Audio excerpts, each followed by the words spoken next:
গুণ্য কাকে বলে?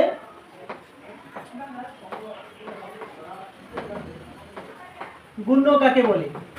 এই প্রশ্নের উত্তর যদি আমরা দেই তাহলে বলবো প্রথমত এটা হলো গুণ্য।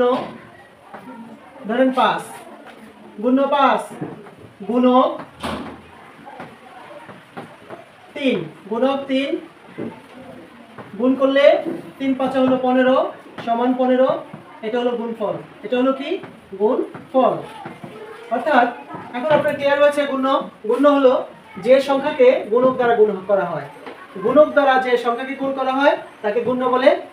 আর যে সংখ্যা দ্বারা কোন সংখ্যাকে গুণ করা হয় সেই সংখ্যা হলো কি? গুণক। সেই সংখ্যা কি? হ্যাঁ, তাহলে আমরা বলবো গুণ্য কাকে বলে? যাকে গুণ করা হয়। যাকে গুণ করা হয়, গুণ করা হয় তাকে গুণ্য বলে। তাকে গুণ্য বলে। যাকে দ্বারা গুণ করা হয়, যাকে দ্বারা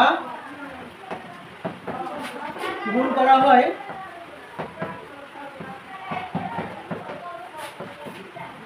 তাকে গুণক বলে। গুণক বলে।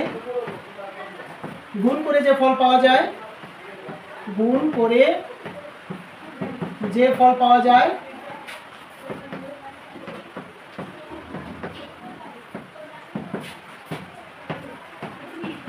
তাকে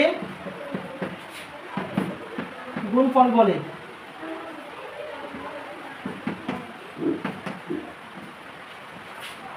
বলে